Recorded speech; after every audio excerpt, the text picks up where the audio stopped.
Oh, sorry about Yeah. that. No, you're good. You're good. And we are also live on YouTube as well. Thank you, Adam Baum, for the reminder. Thank you, Jeffrey Cross, for the super hearts as well.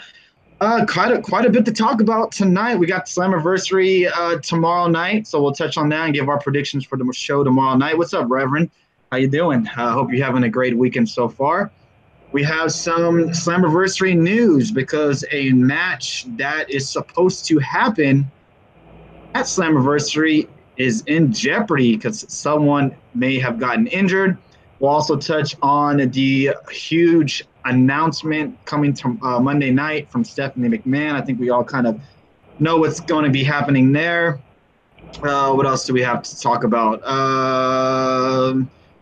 Anything else really to talk about? Oh, we have kind of news of why Randy Orton attacked Jeff Hardy. Travis Brown, Ronda Rousey's husband, interested in WWE, has ROH contacted CM Punk about the big event in September. It's going to be a good show tonight. So the guys wanted to touch on Slammiversary first. Yes, and New Japan Pro Wrestling as well, Red Sox fan. About 2 minutes of it. So I hope Alex can get all of it in 2 minutes. It's going to be a true test tonight. Depends how much you pay me. So thank you guys again for inviting all your followers and everything. I hope everybody was able to get the notifications tonight. And let's jump right into the news that is going around for Slammiversary, and that is Rich Swann, everybody. Apparently was injured, and the match this Sunday night may not happen. Current Impact star Rich Swann reportedly suffered a bad concussion in a tag match for Major League Wrestling earlier this week. Swann was teaming with ACH against Teddy Hart and Davey Boy Smith. As everybody knows, he's advertised to wrestle tomorrow night in the Fatal 4-Way involving Johnny Impact, Phoenix, and Ishimori. Impact officials are reported looking for a replacement for Swann if he's not able to work the match. Now, we'll go with you first, Dave. If, say, Rich Swann is not able to compete tomorrow night, do you think they come out with a surprise entrant, or do you think it's going to be someone on the roster? It could be surprised. That would be kind of cool with all. Hey, the golden announcers, all his connections. He could easily bring someone in. I mean, but a lot of people are busy over there with the G1, so why not What's up, stay Alice? in house and bring in Desmond Xavier? Yeah, that's a good substitute right there. I don't disagree with you on that. I think that would be a nice replacement for Rich Swann. Desmond Xavier makes absolute sense. What about you, Alex? Yeah, I think Desmond Xavier is really good. I could throw in DJZ or Andrew Everett. I think any of those guys would be a great replacement. Johnny's in the Fatal 4-Way, Bobaruski. Johnny Impact, Phoenix, and Ishimori, along with Rich Swann. Now, since you know a little bit more about this than we do, he got a concussion earlier in the week. What do you think his odds of wrestling tomorrow night are? So it honestly, it's not so much his odds. It's more so how his impacts like concussion protocol. Like with WWE, like they kind of treat it like a like how the NBA does. Like you do the week of trial testing. So if he himself is going to tell the management, hey, I'm good to go, and from their side, depends on their impact, their all puns intended impact protocol. But yeah, but no, I wouldn't rule it out. I could see him. I could see him possibly still wrestling tomorrow. Now, do you be smart for them to let him wrestle, or do you think they should go a different route? I mean, if he's diagnosed with a concussion, I think I think it would be a stupid move. But yeah, I don't think it's the best idea. I mean, Rich Swann has been here for probably just a month. I know it's a big show, but obviously not at the expense of this guy's health. Yeah, Right. I completely agree. I think you should miss the show tomorrow because they got tapings on Monday, I believe. Exactly. So just wait and see. Usually it's about a week, I think, or usually when they check you out, if you're still good after a week or a few days and come back and then you pass it, then you're good, like they do in Right. the NFL, I believe. Yeah. But Easy. yeah, I mean, I would rather. Yeah, it's more important that he's good, than anything else. Right, and like Adam Baum said in the chat room that he had this concussion on Thursday. So 2 days ago. So that's very risky for him to jump right into that ring. I mean, one kick can probably just, he can get another one just like that. So, especially that type of a match where they're going to be jumping all over the place, high spots, you got to assume. I think maybe you just keep him out of the match, maybe just make it a triple threat. Or like Dave said, you add in Desmond Xavier, or like Alex said, Andrew Everett, DJZ. I think they have quite a bit of guys that can throw into the mix to make this this fatal four-way still happen. So we're going to go to Slammiversary first, give the predictions on it, and then we'll run through the wrestling news, of course, the huge Stephanie McMahon news rolling around town. So far, like we mentioned on Thursday night, Slammiversary is currently down to 8 matches. We got Austin Aries versus Moose, Sue Young versus Madison Rain, Matt Sydal versus Brian Cage, Pentagon versus Sami Callihan, the fatal four-way match like we talked about, Phoenix, Johnny Impact, Rich Swann, and Ishimori, Eddie Edwards taking on Tommy Dreamer, Hardcore Rules match, the LAX taking on the OGs 5150 Street Fight, and then we got Tessa Blanchard taking on Ali. So, Alex, you weren't on the show Thursday. What match are you looking forward to the most? I think you were going to hear about Rich Swann. The fatal four-way is definitely the big one for me. Now, if they took Rich Swann out, would it lose anything from you, or anybody could be a replacement and you'll still enjoy the match? The latter. I think nothing against Rich Swann. I think he's very talented, but for me, man, I'm there for Phoenix and Ishimori. Johnny Impact's whatever to me, so really, as long as Phoenix and Ishimori are in there, I'm happy. Well, like you said, the concussion's serious. I think I would be honestly shocked. Maybe, you know what they could do is maybe they say he's in the match and maybe he gets attacked. Maybe Killer Cross is the perfect time for you to have Killer Cross to attack Rich Swann in the backstage area. Maybe not even actually attack him, but maybe you just show Rich Swann out with the X over him. So, would you guys be okay if they made it a triple threat? I wouldn't mind a triple threat match. It's still Phoenix more an Impact, so. Yeah, and the only reason you would have to cancel this match is if the mayor of Slamtown wasn't in it. So let's go with the card itself. We'll go from how it's labeled here, last to first, with the main event, obviously, Austin Aries taking on Moose. Tessa Blanchard taking on Ali. If I'm not mistaken, Tessa Blanchard has not been on quite the winning streak in Impact Wrestling. She's taken a couple of losses to Madison Rain. So we'll just move on from there.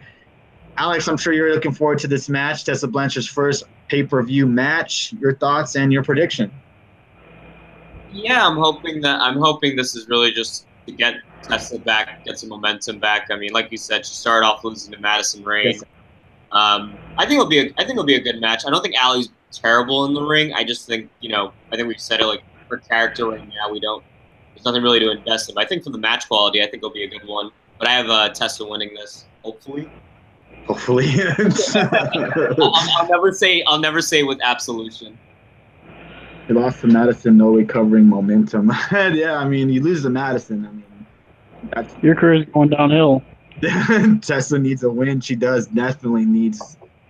a win in the most desperate way.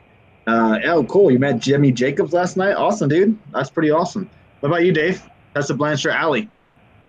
I think it's going to be a really good match, and I think, we're starting to see, I don't know if Alex has really noticed it a lot because he's been a little busy, but, Ali the last few weeks hasn't really been the same Ali. Like in that tag match when Tessa Blanchard came out, Ali kicked her ass for a little bit, and that was like, whoa. You're seeing kind of like almost, I'm not trying to compare it to Johnny, but Gargano, but kind of like where she's kind of switching, like how she said she's balancing the good and evil, and the trick is not to let the evil or the darkness take over. So I'm really looking forward to how they do this. And someone like Tessa Blanchard, I don't think she cares if she wins or loses because she can always get everything back. Even if she lost at Slammiversary, it's not going to affect her overall because she's so good. But yes, Tessa Blanchard would be let her get a good win at a big pay-per-view and just to showcase her. But yeah, I mean, I'm hoping we start to see a different Alley, possibly even a cherry bomb come eventually. I'm so sick of this Alley character, but I want to see her become herself and not so much. Yeah. But yeah, this should be a good match. I'm looking forward to it. I've been telling you guys she's bringing in more. She better Atom Bomb because this Alley I do not really care for. I haven't really cared for in a while. All right, so let's go with the next match. I think Tessa Blanchard wins as well. I think she needs to win that. Are you looking forward to it? I'm looking forward to it, but I'd rather see Tessa against someone else, I guess. But I hope it's still a good match. I'm not a big Alley fan, like you guys know, but I'm sure this match maybe proved me wrong that she's better than what she has been on the last couple of weeks. I mean, I saw her in person, I thought she was good. So for match quality, this will probably be better than the main event the women's title match. Oh, definitely. I can see that. Let's go to the next match, which is the LAX versus the OGs in a 51-50 street fight. Impact are done for not even trying Cherry Bomb, or does she not own that character? She does. She does. I guess maybe they just, like you said, they just don't want to do it yet. To be fair, you don't have good taste in wrestling. Oh, Atom Bomb, you're funny. All right, so we got the LAX OGs 51-50 street fight. Personally, I think the storyline's the best thing going in Impact Wrestling currently. Go with you, Dave. Who you got coming out the victor? Now, is this a title match or a non-title match? LAX has the title. Who has the titles right now? LAX does. Do they? Oh, that's right. They do have the LA. It's a non-title match, I believe. They haven't announced it. If it's not a title match, then I'm going to say the OGs win this. So you have Hernandez and Homicide sticking around a little bit longer. Homicide. Who did I say? Oh, Homicide. Homicide. Excuse me. It is a tag title match. Okay, it is a tag title match. Yeah, I didn't hear him say that. I'm not sure if that's accurate. I didn't say that as well. I did not hear him say it was a tag title match. So okay, it is a tag title match. Okay, if it is, then I would say LAX. But if it's not, I would say no. I would say the OGs. But I don't think LAX is going to lose the tag titles. Yeah, I would be shocked if they lost the tag team titles. But like you said, maybe the OGs are sticking around. Hornets and Homicide are going to be sticking around a little bit longer. It's advertised as a tag team title match. Okay, thank you. Appreciate that, Jay. And thank you, Atom Bomb, for that. Okay, then I would say LAX wins then to keep the title. There's no sense in having Hernandez and Homicide win the tag titles. To me, there's no sense in it. Because I kind of had a feeling that maybe, we were talking about it on Thursdays, that possibly King and Conan were in this match. But okay, so it's a tag title match, 51-50 street fight. Gotcha. Alex, what you got?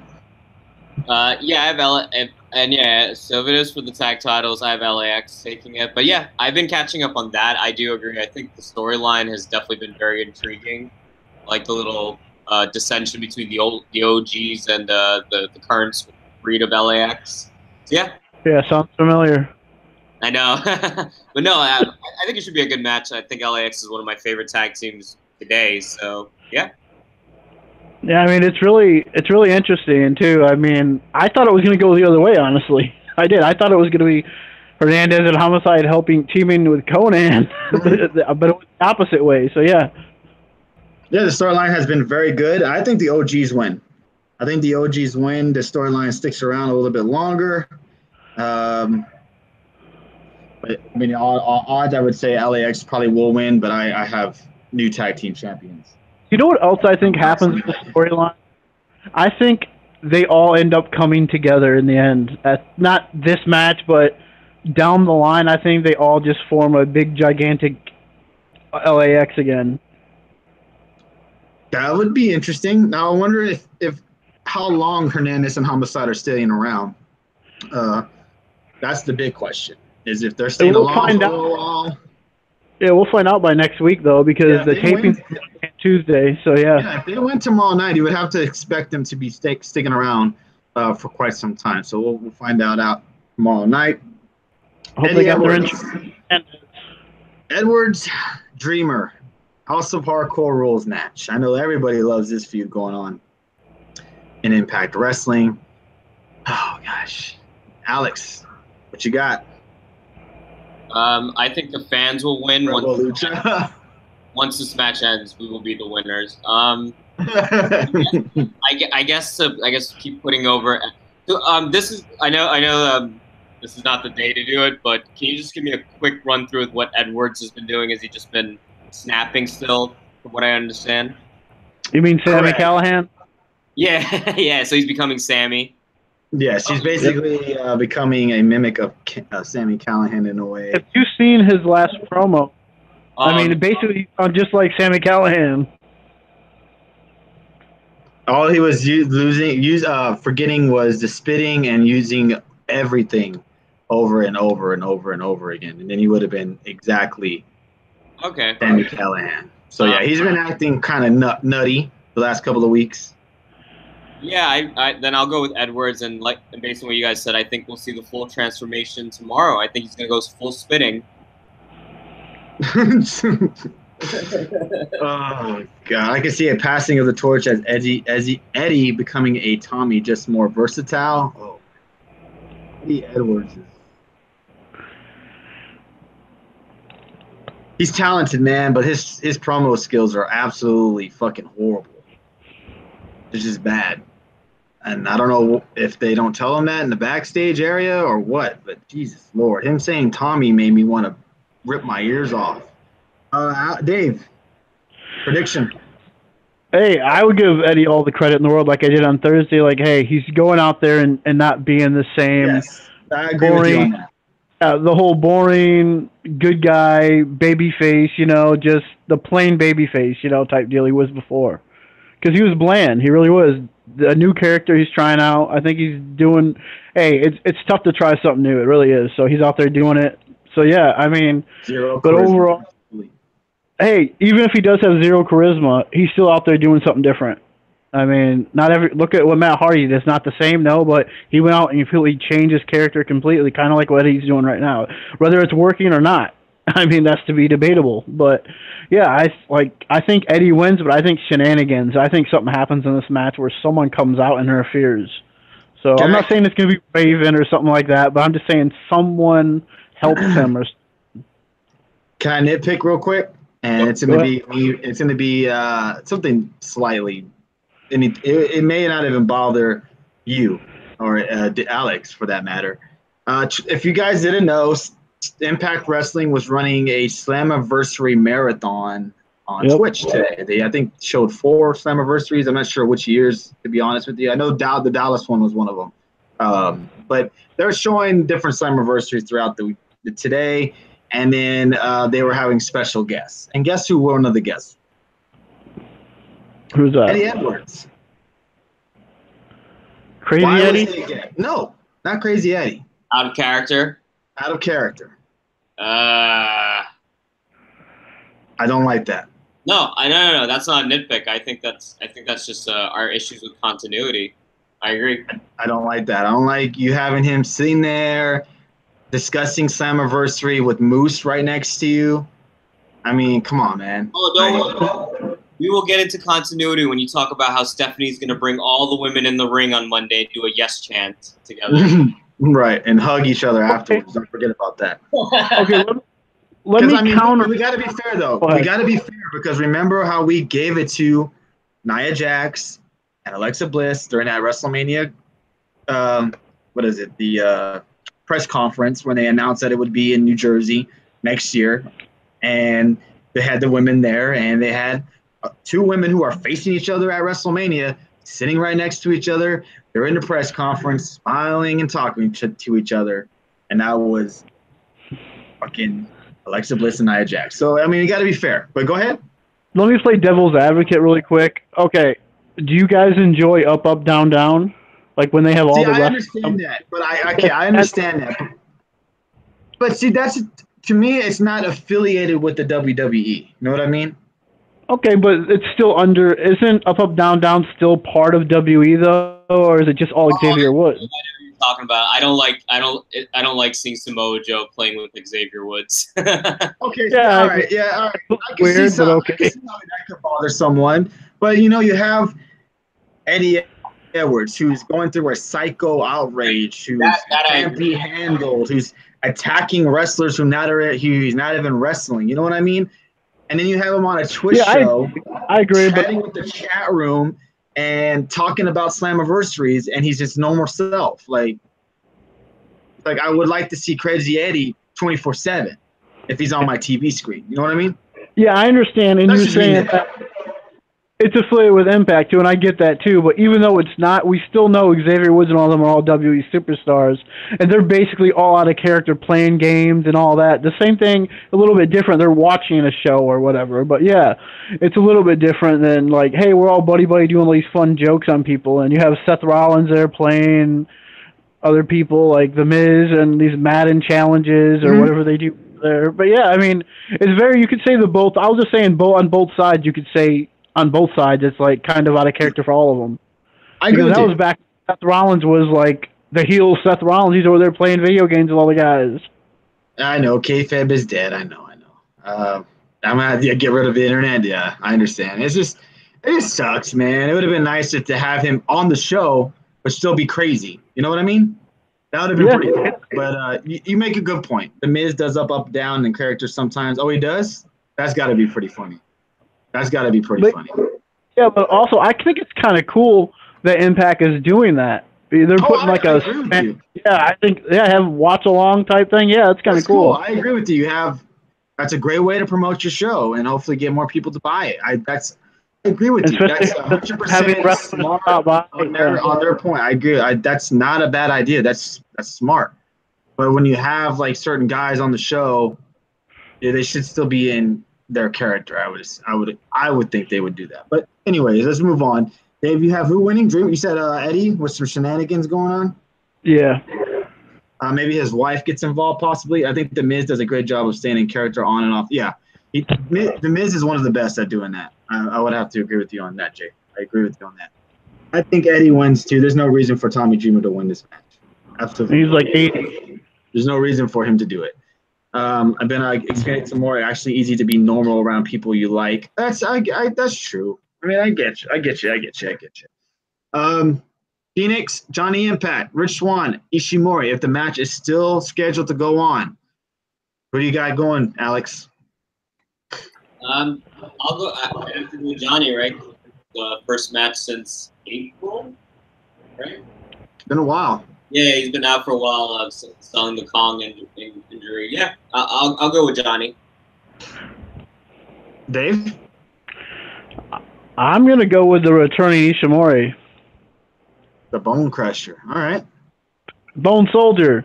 Bone Soldier. Why do I call him Bone Crusher? I think Bone Crusher's a lot better. Bone Crusher. Isn't it? I think it's going to be the night of the Pentagon brothers, if you want to call them that. Pentagon and Phoenix. Phoenix wins. The Lucha Brothers, if you want. Yeah, there you go. That's a better word for them. I think Phoenix wins this match in the Fatal 4-Way match, if it's still a Fatal 4-Way. All right, let's go with the draw versus Pentagon Jr. Hair versus mask match. To me, usually these matches are pretty obvious. I mean, I would 100% bet on Pentagon not losing his mask. I'd be absolutely shocked at that. But Dave, what do you got? Yeah, this is the other match. We've already been through all the matches I'm looking forward to. Yeah, this is the third one right here that I'm really looking forward to. I think the obvious choice I think for everyone is, Pentagon's going to keep the title.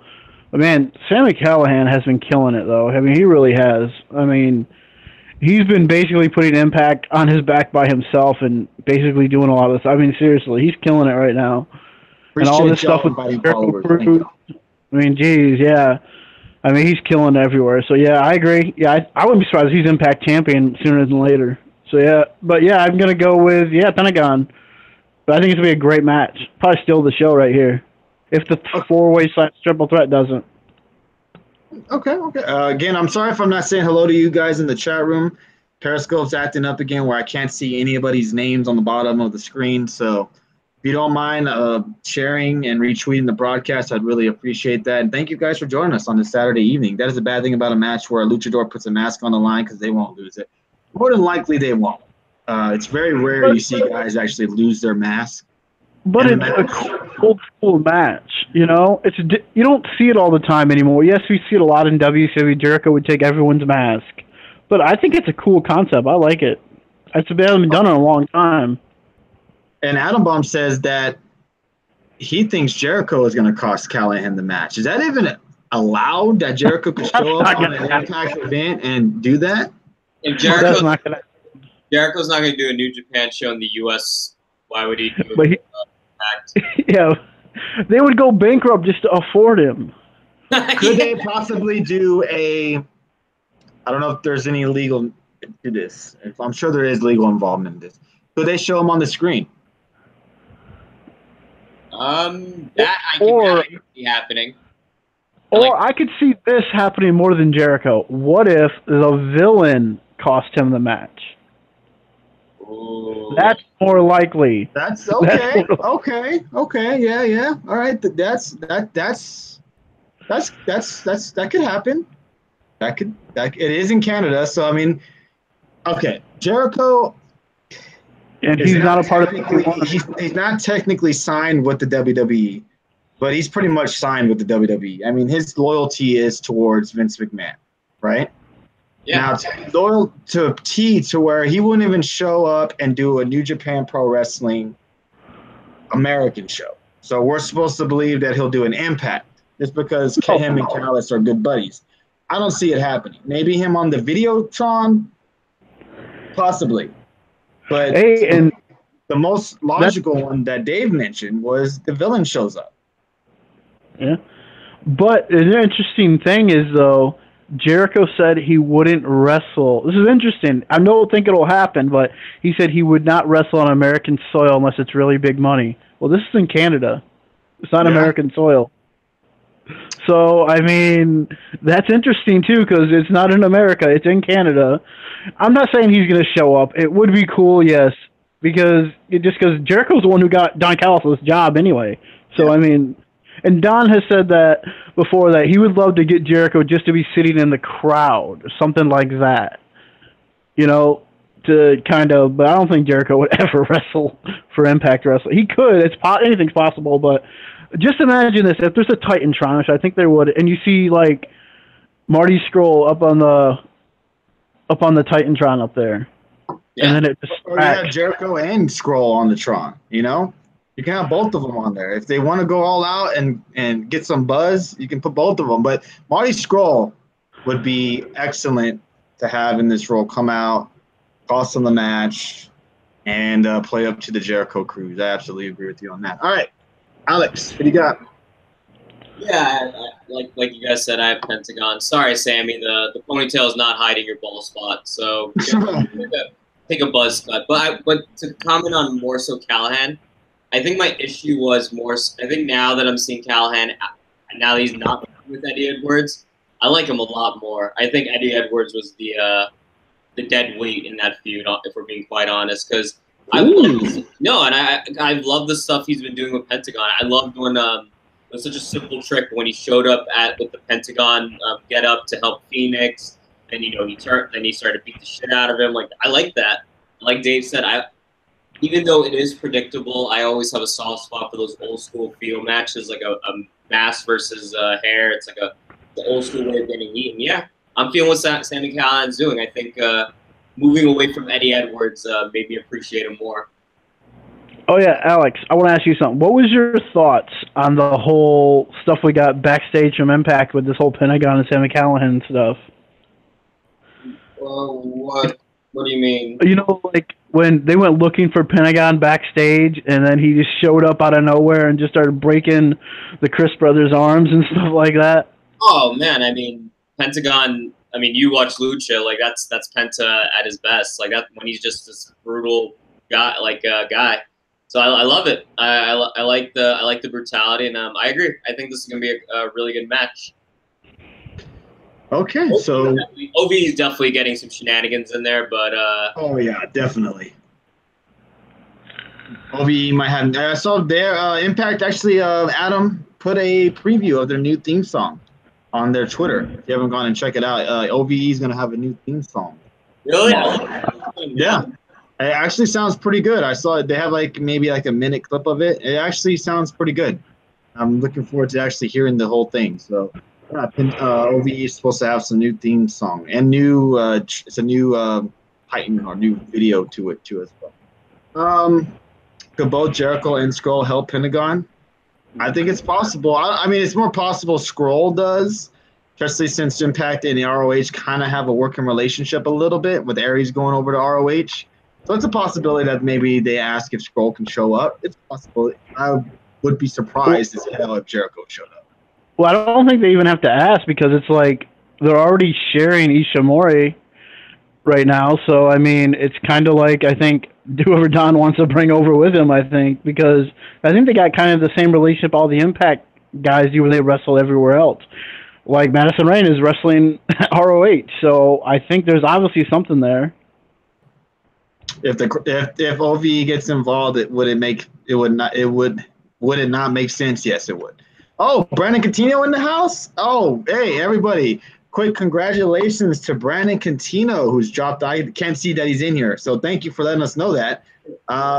Thank you for letting us, Brandon. Congratulations on your win last night. He won a unanimous decision in his fight, so congratulations. I'm sure big things are coming to you, and he fought at Madison Square Garden, so that's even the EPA. Yeah, that's awesome, man. That's pretty huge for you, man. So congratulations to Mr. Coutinho, and go support him. Go follow him on Twitter.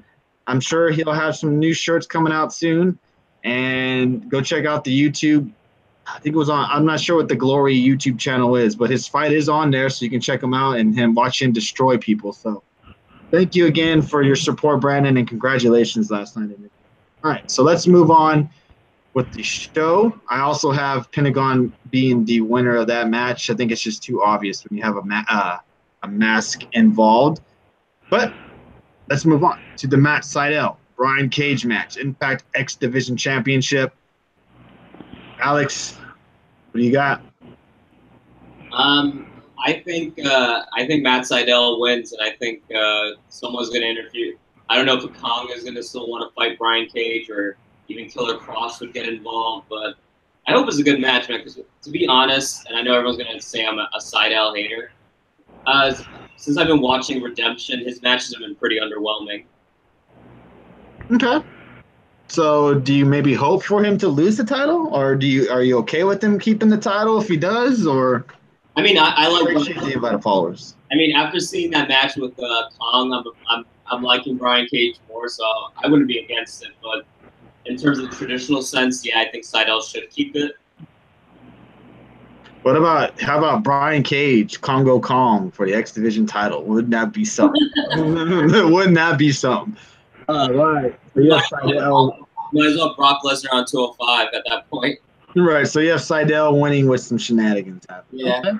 Dave? Man, if this match wasn't happening, I would say put this match in with the triple threat / four-way as an X Division title match, because that's basically what it should be. It's like, oh my god, if no one interferes, and I hope someone does, honestly, but I think it's gonna be Brian Cage as your new X Division champion. Yeah, I mean, I don't really care for when it's matches like this, because like, how are we supposed to logically believe that Sydal can beat Brian Cage? Like, when Cage is so fucking massive. It's really hard for me to believe that Sydal stands any chance against him. I'd be shocked if Sydal retains the title unless, like Alex said, maybe Congo Kong gets involved again and costs him the match, or maybe even like Killer Cross, like Alex just mentioned in the chat room. I hope so. That would be something that I would enjoy, because I mean, Brian Cage, y'all. I mean, we all know how great and athletic this man is in the ring, and I get it. They want to have him throw around these little cruiserweights so we can show how massive and impressive he is. But let's get him in a legit feud. Let's get him against maybe a Johnny Impact, or like a Sami Callihan, or maybe a Moose. Even that would be more believable. I mean, even Johnny Impact would be a more believable feud. Hey, in Lucha they had a cage match, so yeah, I mean, they could have a better match than this is probably going to be, but Brian Cage is probably going to win with, Alex's favorite move, the knee trigger. You'll hear me tomorrow about it. All right, so let's move on to the other title match, which is Su Yung taking on the fabulous, awesome, the greatest women's wrestler ever, Madison Rayne. Dave, who do you got? That is true, Adam Bomb. It would make no sense to give Madison Rayne the title. It would really make no sense at all. So Su Yung to continue. I want to know what Alex thought about this whole Su Yung stuff and Madison Rayne on Impact last week. I didn't watch this week's Impact. I have seen all the those like B-class movie stuff video segments they've been doing, which I love because I'm a sucker for those things. But what happened this week? Oh, they just did this cool little thing where it's like she's seeing all these people or saying run. I don't know what the exact quotes were, but the funeral thing. Yeah, that stuff was just cool. I mean, me and Tony were praising it. It was just awesome to watch. Yeah, like we praised the hell out of it. You know what? I props to Impact for at least they're putting effort into these style segments. Like I know after watching I watched like Final Deletion a couple back and I kind of got turned off by these things, but when you put it in like that old school like B-class horror movie style, like I bought into it. I liked it. It was really entertaining. Does it make me excited for the match? No, but it's been fun. Yeah, her old theme song was playing. I'm not gonna lie. I'm not a big Madison Rayne fan at all, but I kind of liked her old theme song. The Queen. Yeah, I actually kind of liked it, but I don't like her at all. Well, she looked better back then too. So I never liked Madison Rayne. I've always been a Velvet Sky guy. Out of the three beautiful women, or beautiful whatever the hell they were called, beautiful people, I was always a Velvet Sky, man. Bully Ray, I don't know how he snagged her, but goddamn Bully Ray. Well, I think everyone was a Velvet Sky guy. I don't know. I've heard a lot of people like Madison Rayne or the other one, Angela. Is it Angelina Love, right? Angelina Love. You're their favorite. Velvet Sky. Phew. Well, everyone loved. Oh, come on. Everyone loved Velvet Sky's entrance. I mean, who didn't, right? You know what I'm saying? All right, let's move on. All right, we're getting on another tangent here. All right. Dave, you said Su Yung. Alex? Yep. Yeah, I have Su Yung. That Nikki Bella knockoff can stay away for all I care. Velvet Sky. Don't blame me. Most guys are fans of Velvet Sky with three main reasons. Maybe, yeah. True. Su Yung is undefeated on Impact, right? I believe so, right? She's undefeated? Yep. No? Yes. No? Didn't Allie beat her? Oh, Allie beat her, remember? That's right. Yeah. Allie did beat her. What's up, Ed? How you doing tonight, dude? Allie did beat her. That is very much true. Thank you for clarifying that. All right. I also have Su Yung winning. There's no fucking way Madison Rayne wins. If she wins, man, I don't want to say I'll shave my head, but I'll shave my head. I'll shave my head if she wins because I don't see that. There's no fucking way Madison Rayne's gonna win. No way. Don't say that, Tony. No way. No way. Hey, main event. No, I'm Madison Rayne. Can't shave the beard. Madison Rayne wins with a roll up. Oh God. Shave that ugly beard. Hey, now we're talking about the beard. Now you need to back off, or I'm gonna bring you to stay out. All right. Oh, we know who Texas Kid is. We know who he's cheering for. Let's go to the main event, and I think the main event is kind of they've done an all right job building it up. I honestly think they did the best job with the women. Thank you, J-Man, for dropping by, dude. Appreciate you stopping by, dude. I think they did the best job building the women up, storyline-wise, and getting you excited for the match and really the main event itself. Dave, who do you have walking out Slammiversary as your world champion? I honestly don't care, but I mean, I'm going to say Moose is winning because we're definitely going to set up the big match between Moose and Cage eventually down the line. Bound for Glory, right? When is Bound for Glory? October, correct? I don't know. Last year it was November, so. Who knows? So it's got to be at least in the next couple of months. So you would have to assume that would be the money match. Seidel Yeah. and Moose, like you said. Okay. Hey, Seidel. I mean, not Seidel. Cage, excuse me. It's in October. I thought it was in October. It's Last year usually we ordered October. it, and it was like November 4th or whatever it was. Yeah. I think it's So who knows? Moose's time as well. I would be shocked if Austin Aries won, but I think it's Moose's time. He's been there. I hate to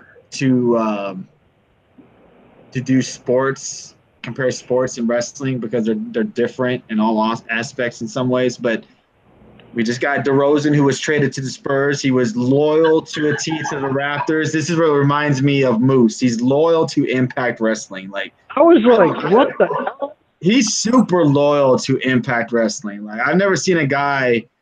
I mean, I'm sure there's other guys like maybe James Storm, but he's pretty super loyal to Impact, where he's named himself Mr. Impact Wrestling. I just feel like he's super loyal, and I think it's his time.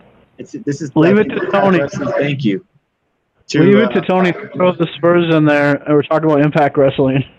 Hey, I just had to do it. I thought the comparison kind of resembled a little bit in a way.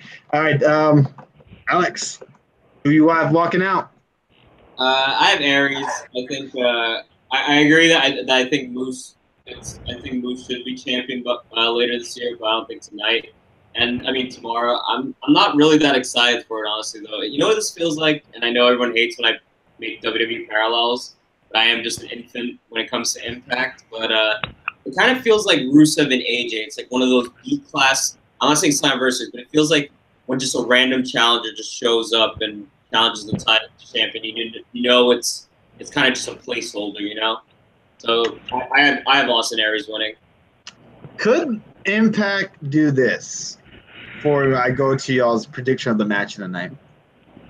Yeah. Oh, Abyss, Adam Bomb, Abyss. Oh, I forgot Abyss. You're absolutely correct. That's another loyal Impact guy. Could they possibly have maybe Brian Cage win the X Division Championship and then win the world title? Ooh, like just take all the gold. I like that. It would look better on He's the undefeated Terminator on Impact Wrestling, right? So, well, technically, because I mean, yeah, we got the. Oh no, he got the win over Seidel, right? Disqualification, correct? No, I counted out. Oh, he got counted out, so he did lose. Okay. Well, I mean, he hasn't been pinned, so I guess they could kind of still use that. But would you go for that, Dave?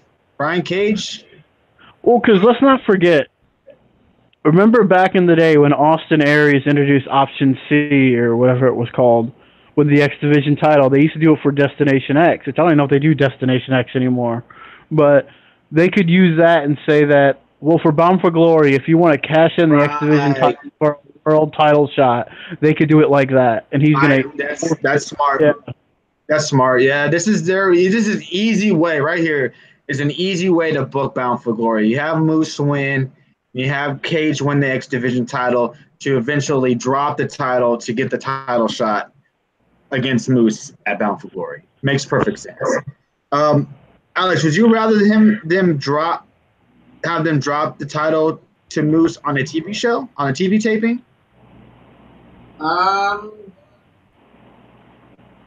No, just because, like you said, I think Moose is there to stay. I think there's a lot to be done with him to be booked as a top guy. So I wouldn't mind seeing him get his first big moment at a pay-per-view.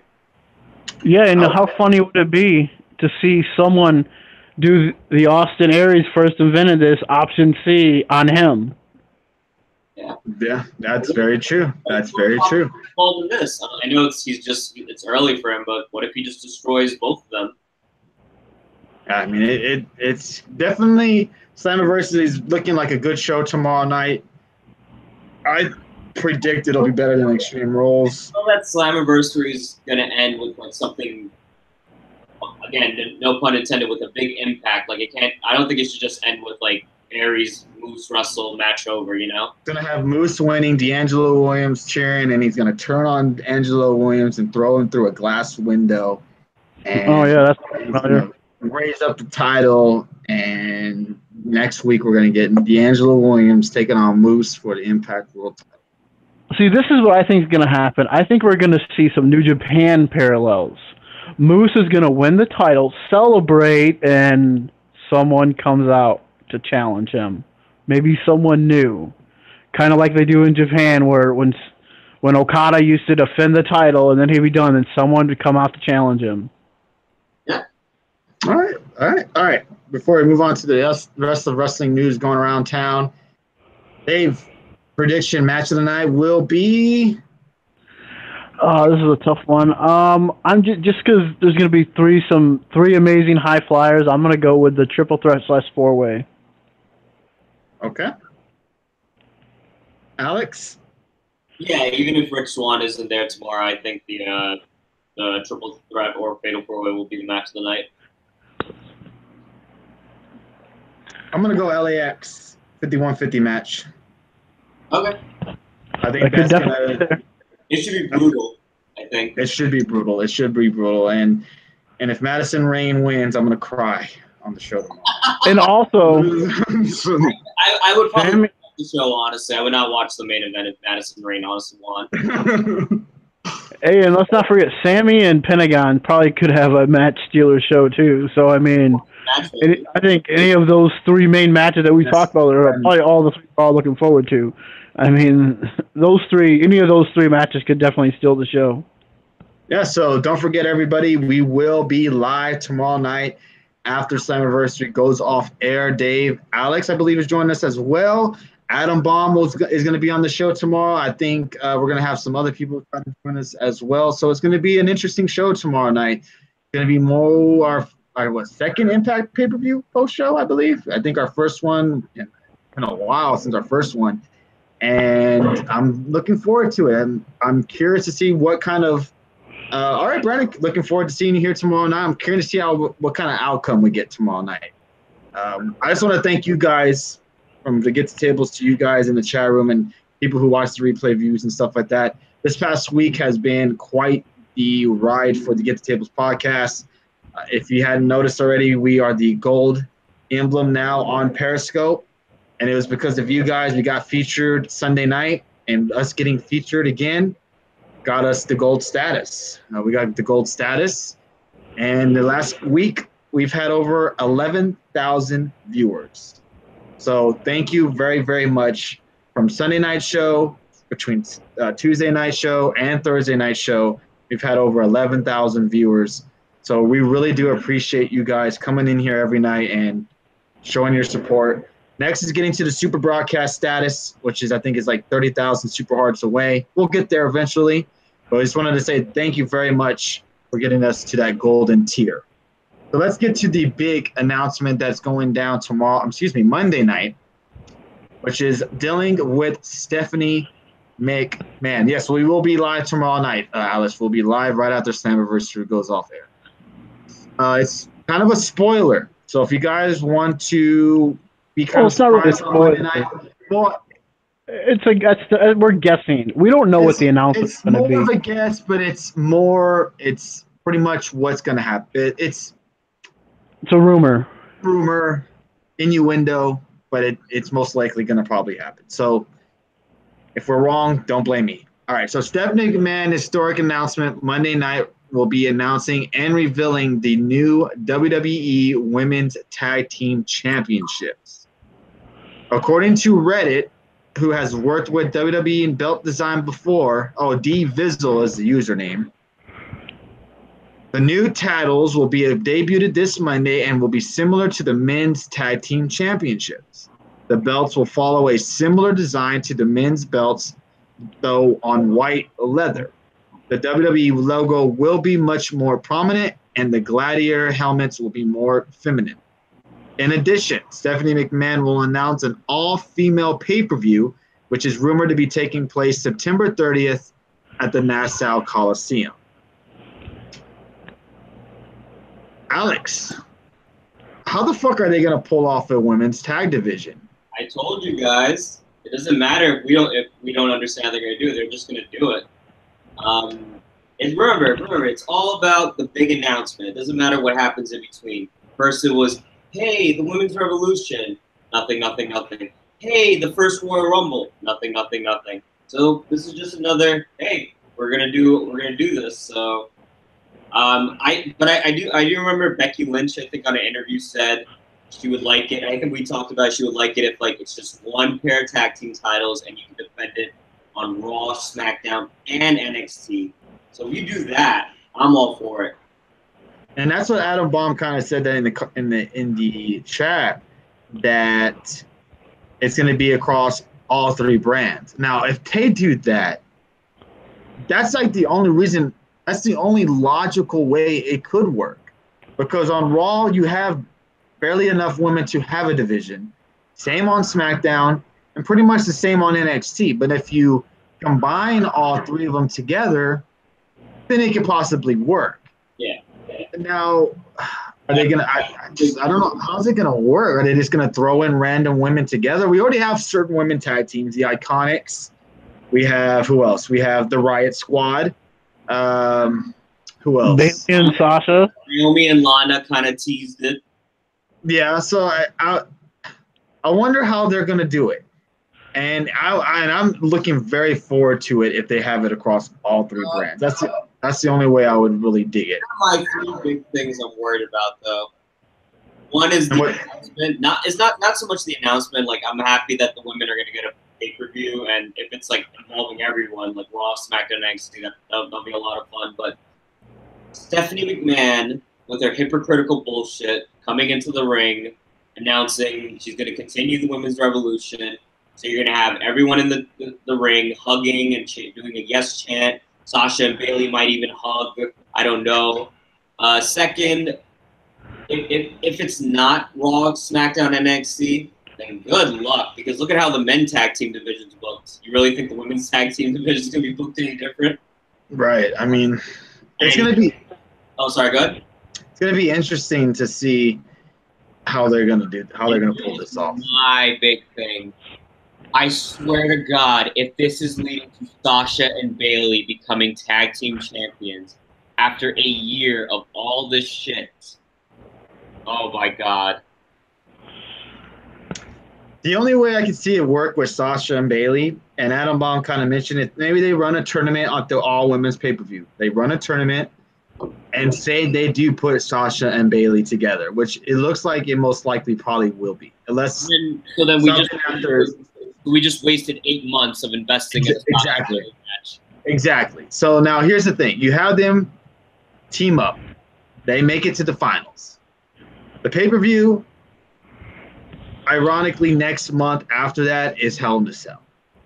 So if you want to do it to where maybe they make it to the finals, the 4 horsewomen, like Adam Baum suggested, probably Becky Lynch and Charlotte versus Sasha Banks and Bailey, you have one of them turn on each other in the final match for the belts. Then leads up to them having their final match one-on-one in Hell in a Cell. Would you be okay with that? If it's a loser-lose Raw match, then sure. But it still doesn't justify 8 months of bullshit. Fair enough. What about you, Dave?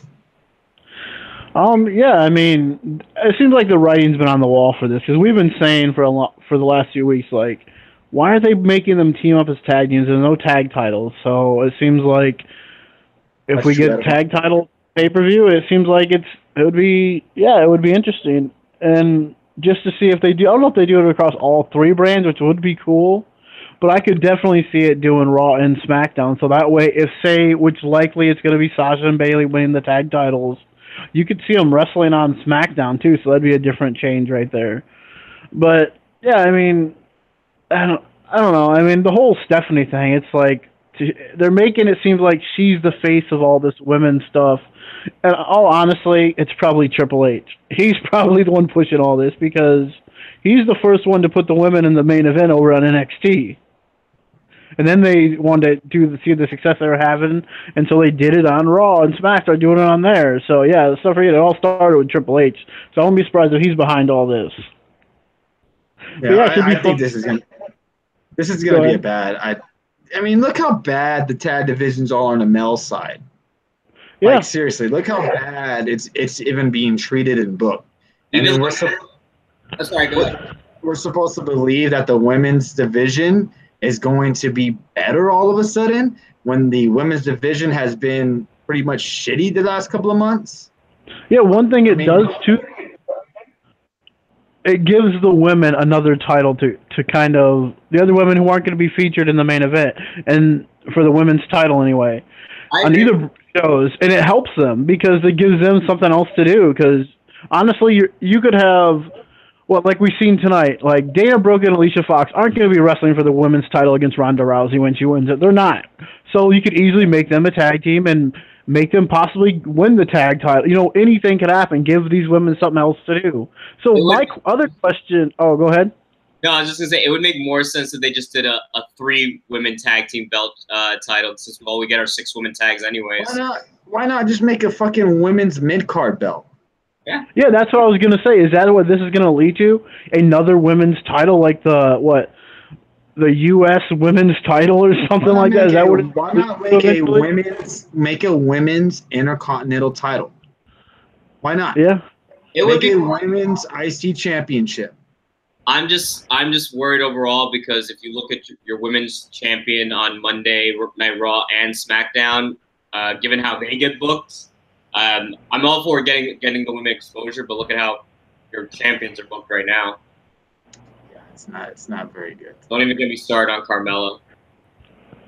I'm gonna go out and say this is something that will end up falling flat, like the KO tag titles. Yeah, I just don't see it working. It's gonna be hard for them to pull this off, and I'm really interested to see how they actually do it. And get ready for Stephanie McMahon to take all the credit, like she took all the credit for the Women's Revolution and takes all the credit for anything that the women do. So I expect her to be on commentary for the tournament, too. Dave, why'd you make me think that? And then she's going to present the belts, and then she's going to do everything. And I'm seeing Stephanie McMahon will be the winner of it and have the tag titles probably. All right, so let's just move on because we're going to touch a lot about that probably on Tuesday night show, but that's the rumor that's going around town is that there will be women tag team champions titles brought into WWE and also an all women's pay-per-view. Okay. CM Punk and ROH news. Ring of Honor Wrestling and New Japan Wrestling will be teaming up to present G1 Supercard in Madison Square Garden during next year's WWE WrestleMania weekend. According to a report from the Wrestling Observer, ROH officials would like to try to bring in former WWE and ROH champion CM Punk for this event, a big event, and have sent out fillers to him about it. But the chances of Punk agreeing to it are probably very slim. I don't know. Alex, the percentage-wise, coming April, what do you think the percentage of Punk being on this G1 Super card? I'd say 25%. It's really low, but man, imagine if CM Punk's all-in segment is him challenging someone for April, saying, "I'll see you in April." Dave, what do you think? I think that's a good percentage, but I guess we'll have to watch out unless we hear in the next 6 or 7 months that if Bellator hasn't reached out to CM Punk to come fight for them, because I'm serious, and they will find him somebody that would not beat him at all, and that's what they will do, and then he'll win, and he'll become a big star and draw huge ratings for Bellator on Paramount now. Yeah, they did that for Batista. They gave him like some injured nobody for an easy win. Yeah, I mean, and honestly, Bobby Lashley fought a bunch of guys who, even though the heavyweight division there wasn't the greatest, and Bellator was just starting out. But yeah, I mean, it's like they're in the ring with guys who shouldn't even be in there with them. I mean, but yeah, I mean, who's to say Punk doesn't want to try this again and he goes to Bellator? UFC said they're done with him, so, I mean, but who knows? They want to make money, they wouldn't be. I mean, because honestly, Punk draws. Sorry, Sammy, but CM Punk really is the draw. I mean, he draws money. I'm not a big fan, but I know he's a moneymaker. And if ROH could by some chance get him to show up there, that'd be huge, especially for WrestleMania weekend. Oh, man. Yeah, if ROH did get Punk for that weekend, I would actually be concerned about NXT in terms of ticket-wise. Yeah, because everyone would tune in to that. Tony, would that make you want to watch ROH with CM Punk on there wrestling for the first time in what 4 or 5 years, compared to anything NXT puts on? I'd be honest with you, I'd probably watch both shows. Yeah, Well, you can still watch both shows. I'd probably watch both shows, to be honest with you. Pay more attention to NXT, but then when the CM Punk match came on, my eyes would be absolutely glued exactly. to CM Punk match. I absolutely agree. I would say Would have a heart attack. You said 25%, Dave? Is that what you said? I think that's a fair amount. Yeah. I'm gonna say it's about 35%.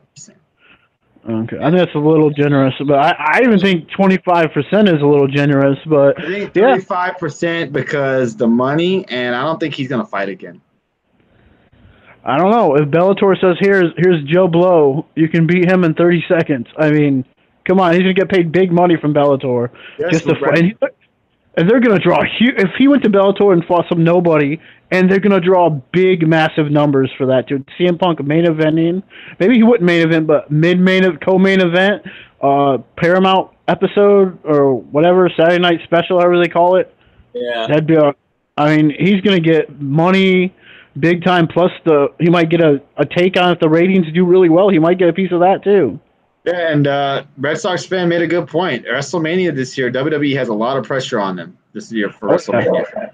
And they better not throw down no shit show for. I mean, NXT is probably going to be the best NXT show we've probably ever seen in their NXT existence. I would have to assume Keith Lee's going to be on that show.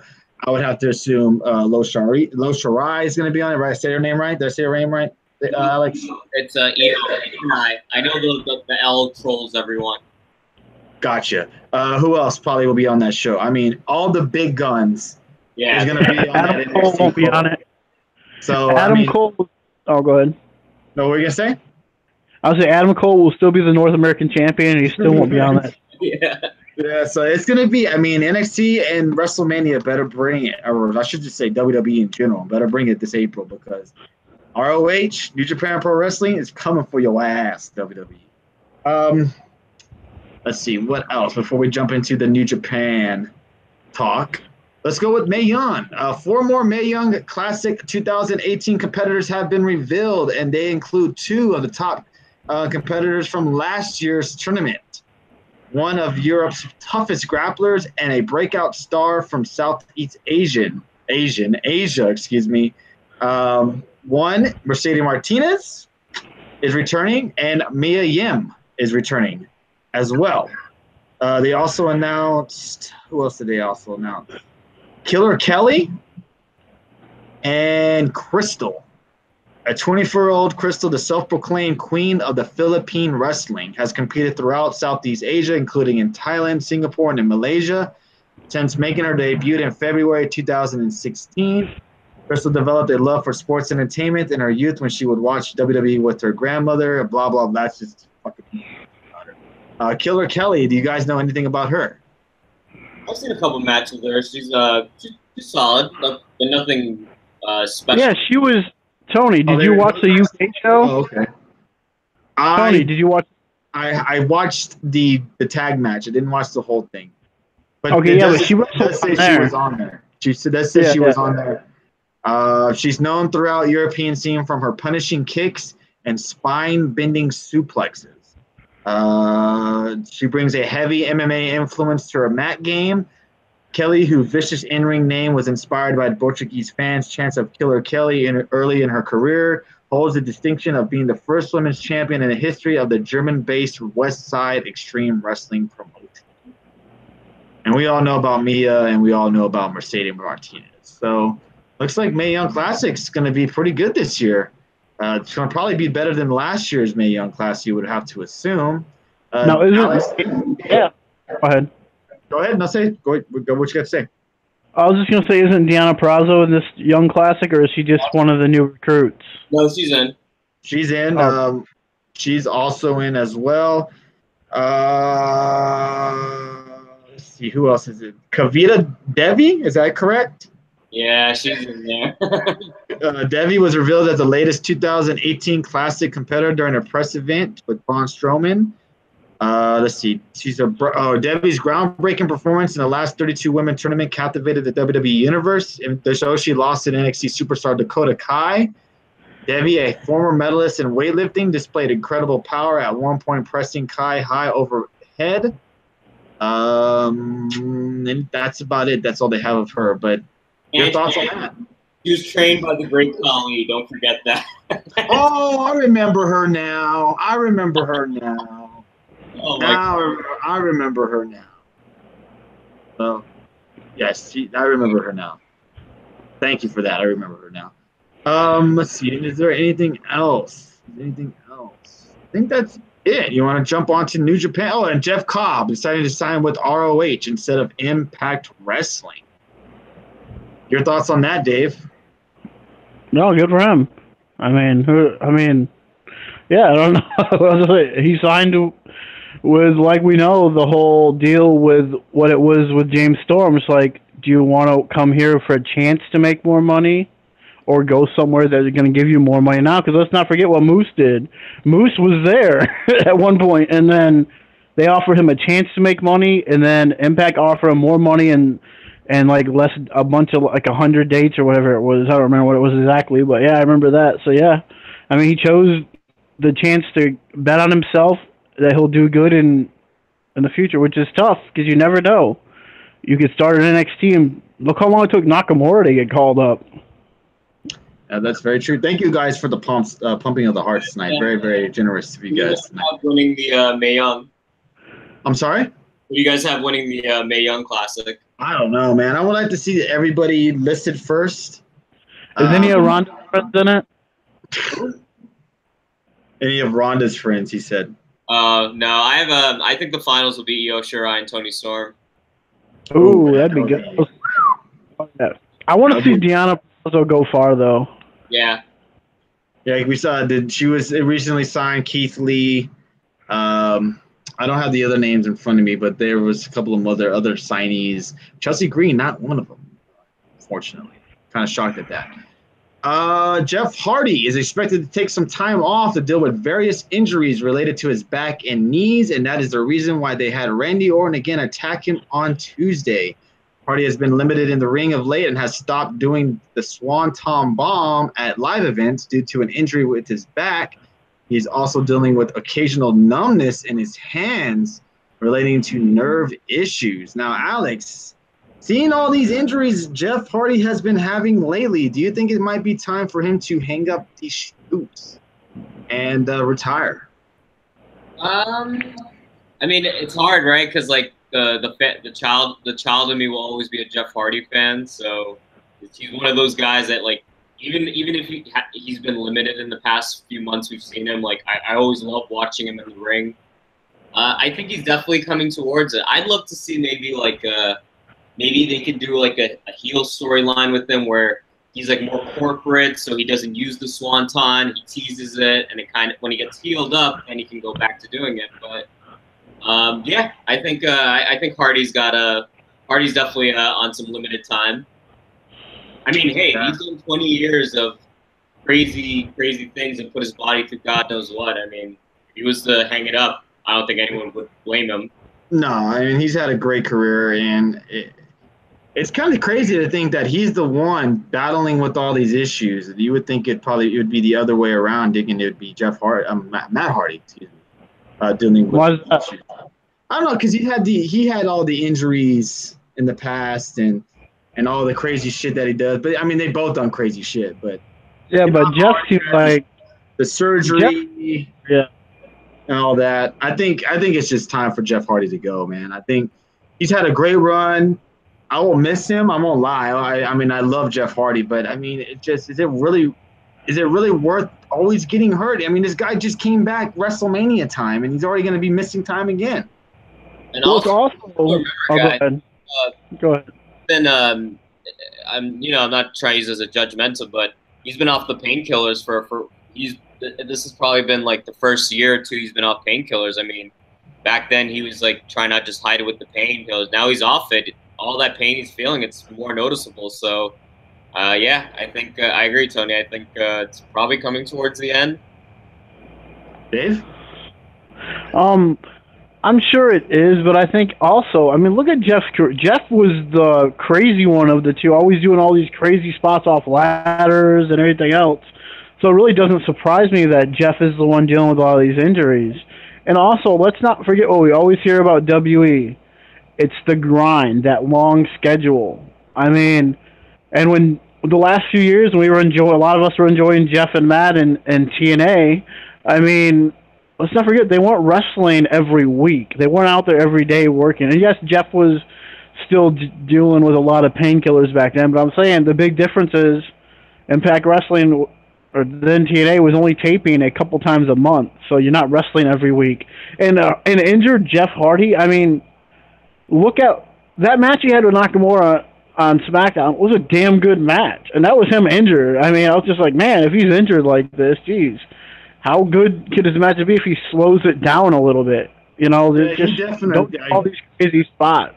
Yeah. Now, just keep this. Jeff, I know you love wrestling, and I love you being, and you know you love being back in the action. Keep him out till Royal Rumble. I mean, like a good 5-6 months. Let this guy's body recover. Let it heal. So when he's back, he's 110%. You know, let him come back. He's feeling excellent. Not to where he's done with one injury, but still dealing with 2 other injuries. Like, let this guy just fully heal, man. Like, there's no look at when he hit to be on TV if he's hurt. Yeah. Yeah, but look how they came back last year. They came back last year at WrestleMania. What did they do the night before WrestleMania? Right. I understand that. I just feel like they had a ladder match and then another ladder match the next night. Yeah, he's put his body through a lot, and I think it's just time for him to recover, come back. Royal Rumble, be a special guy in the Royal Rumble. You'll get a nice little great pop, and then come back next year. I would think he just needs to come back. Yes, the Rock schedule. All right. Also, oh yes, Brock as well. Yes, I agree with you. Sad news to say, and we do wish and prayers go out to Howard Finkel, who is reportedly in very poor health. During his dinner with the King podcast, Lawler said how the Fink may have had a stroke. He said, I just heard out long ago that Howard is in really, really bad health, not good at all. He may have had a stroke. I'm not sure, but I just know that he's not doing well. Thank you, Brandon, for coming in tonight, and congratulations again for your victory last night, dude. So we all, from the Get the Tables and everybody in here, I'm sure, wish all the best wishes to Howard Finkel. I really enjoyed the Fink, and yeah, man. Yeah, I really hope he gets better. Everyone, I think the people who watch wrestling more in the more recent years, like 2000 or whatever, probably remember Lillian Garcia more. But for me, Howard Finkel and Tony Chimel were always my favorite announcers. Yeah, I like the Fink. Yeah, I mean, I remember, I don't know if Alex remembers so much, Tony might, but I remember a lot when you would hear the Fink's voice, and it was just kind of so iconic with the WWF back then, like the following contest, the whole following contest. The way he just announced the following contest, and just the way he enunciates, it was so good. Yeah, and that's what we remember, that voice, and I'm sure a lot of more people would remember the whole rivalry with Lillian and Fink back when, and some of the funny stuff that Fink was able to with Jericho when he was kind of teamed with Jericho a little bit. And it was really funny. He became kind of like Jericho's Ralphus of the WE. He always made a match sound just so much more important when he announced it. Yeah, I agree. He's probably been one of the best ones I've ever had. And yeah, I hope we all wish he has a great recovery. And yeah, I mean, oh wow, thank you, Morris, for the Super Hearts, dude. That's very much appreciated. Thank you very, very much. He was CM Punk's special announcer versus Alberto when he won the title back. Oh wow! I mean, I don't remember that. I remember Pat Patterson. If anybody I'm a big Legends House guy, and Pat Patterson said that Howard Finkel lived and breathed the WWE business, and that Howard Finkel reminds me of someone like me, like a fan of wrestling that got to live his dream to be a ring announcer. And that Finkel is just like you and I. He loves wrestling, and we really do hope he has a speedy recovery. And and we can only just wish him the best. So He was very good on Legends House too. Fink was. I mean, he was one of the more standout characters, but he was really good on there too. I agree with you. All right, so Dave, Alex, this is your time of the show. G1 talk, some New Japan Pro Wrestling talk. Get us going. What's going on with New Japan, and what's coming up. So we'll let Alex take over. All right, Tony, did you set the timer? Timer is ready. Adam, you better get your popcorn ready. Just real quick, Adam Bomb, trust me when I say this, man. If you ever have the chance, just YouTube a Bobby Heenan segment, and you will be entertained like no other. Yeah, so for New Japan, I mean, obviously the only thing really is the G1 tournament. We are as of right now on night 7, right, Dave? Like night 6 happened. Yeah. Yeah. So I mean, we've had some pretty good matches. Obviously, Dave and I were trying to figure out how to cover all of this. We're not going to run through each night, obviously, or else we'll be here forever. I think we should probably just talk about like highlights, like standout performers, stuff like that. First of all, let's just talk about the big storyline in it. The firing squad getting involved in pretty much everything. Yeah. Yeah, I mean, so basically, you guys know we've talked about it before, even before the G1 started. After we saw the USA show, Tama Tonga, Tongaloa, and his crew, and Balak Fale have pretty much been waging war against the Bullet Club, and it's kind of spilling into the G1. So you have like that pretty much happening. So if you think about it, this is probably the first G1 in a while that I could think back where a lot of your matches have kind of ended up with disqualifications, shenanigans. Usually this is the tournament where like it's just no BS matches. So they're adding something to it. I'm not really the biggest fan of it because I think we say that with the WWE also. It's like when you're getting a pretty good match and then it just ends with like a DQ finish. It kind of just takes away from it. So I'm not the biggest fan, especially because Tama Tonga and Kenny Omega had a match last night, and for me that was supposed to be Tama Tonga's like showing point, like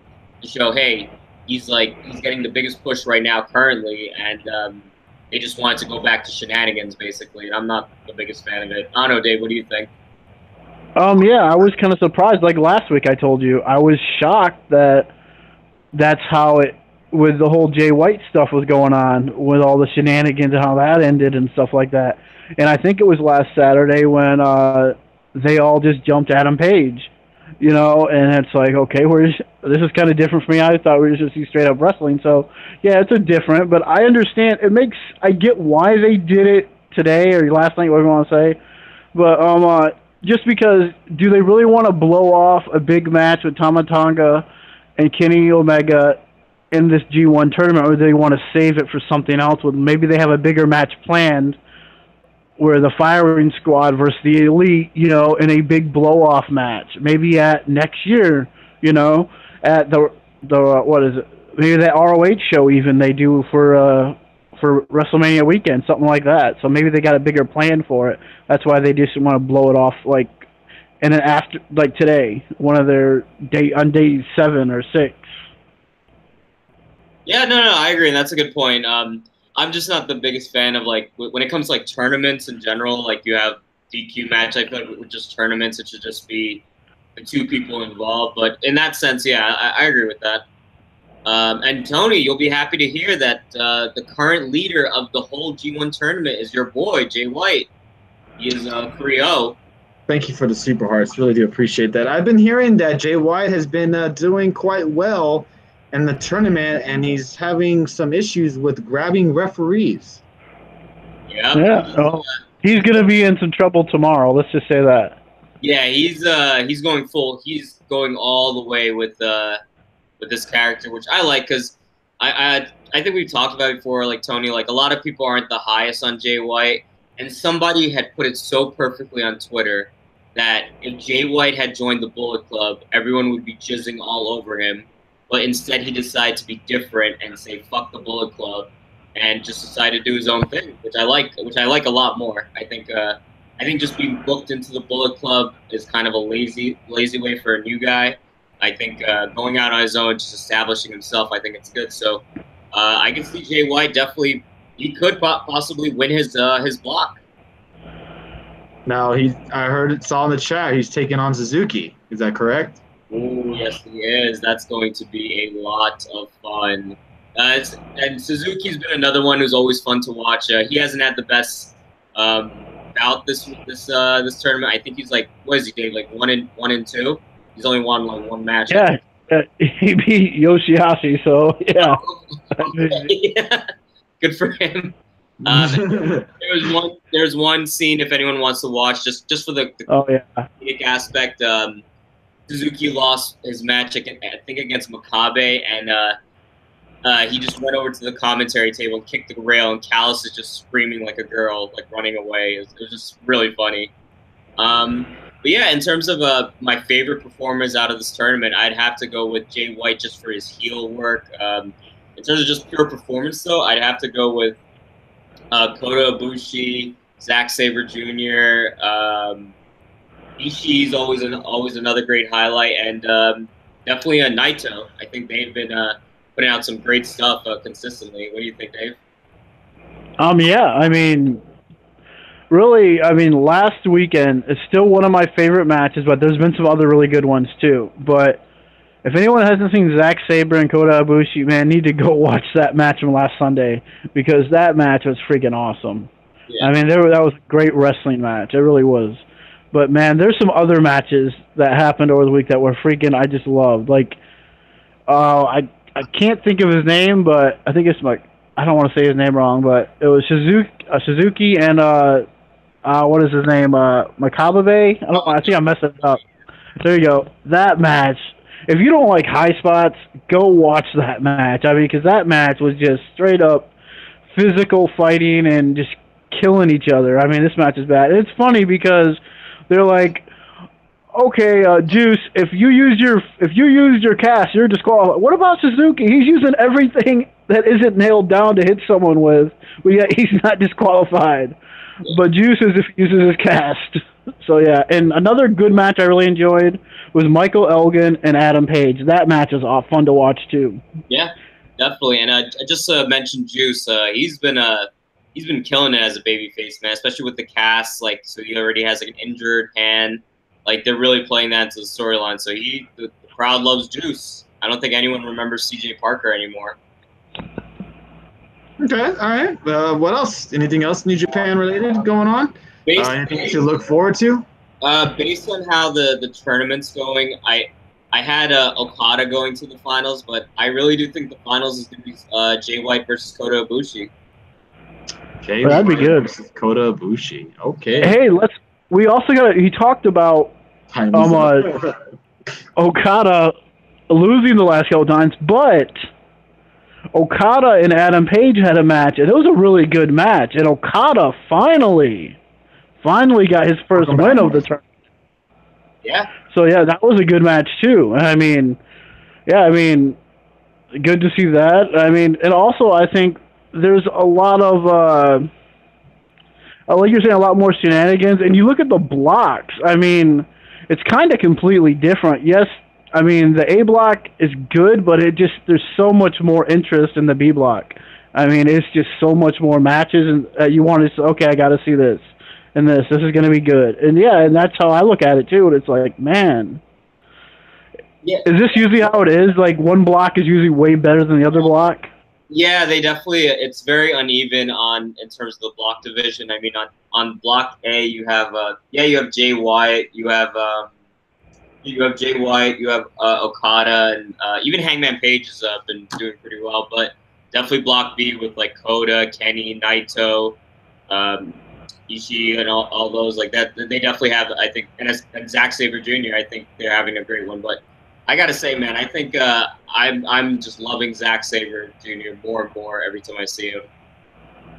Oh yeah, I mean, yeah, he's really fun, and something that we didn't talk about, but I mean, I didn't know if what was it, Sonata which was another good match he had. I think it was today, but the other one before that, I was like, well, is that kind of an upset, him beating Tonga? And I was like, well, I guess not, but there was definitely an upset in the one I watched today. Oh God, yeah. Yano beating Ibushi. I was like, whoa.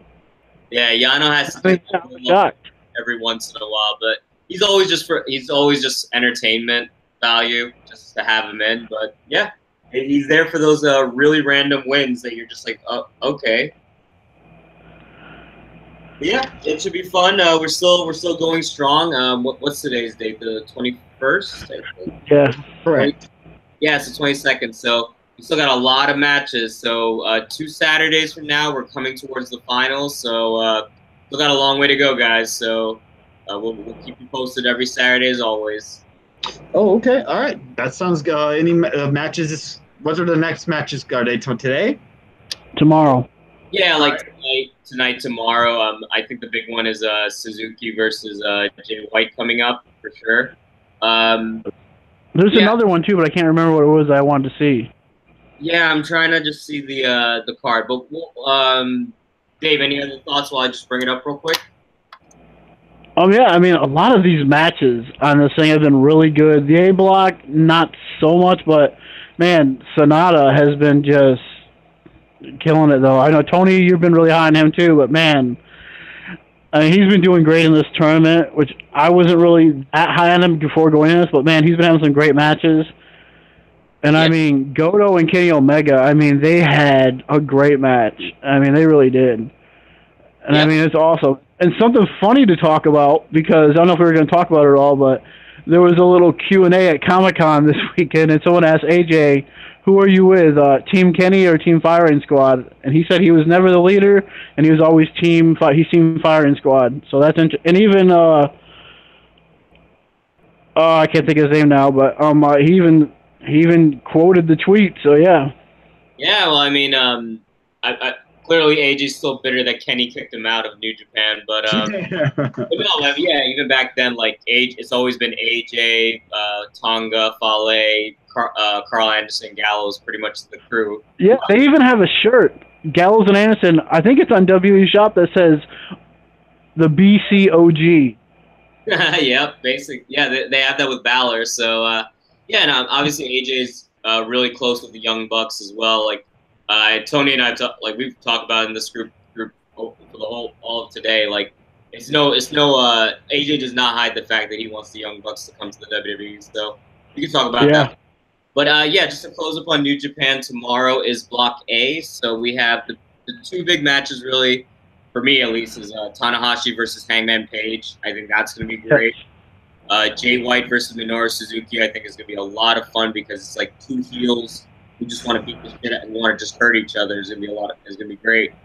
So yeah, it should be a lot of fun. The other card is Okada versus Makabe, Elgin versus Yoshihashi, and Evil versus Bad Luck. So it should be another good one. And then actually New Japan, the D1 will take a break. They'll come back on Thursday with D Block, and we'll go from there. But Dave, Thursday night. That Thursday though, we got a big card though, man. We got Juice Robinson versus Kenny Omega, Sonata versus Kota Ibushi, Zack Sabre Jr. versus Ishii, Naito versus Tama Tonga. So just more good stuff to come, and I think that's it for New Japan as far as I know. Dan, that's a killer little lineup right there on Thursday. So that's something to.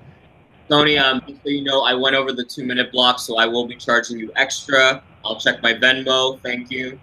Is Lesnar leaving WWE after SummerSlam? More than likely, yes, for a little bit. I would assume. I don't know, man. He could win the title. You never know these days.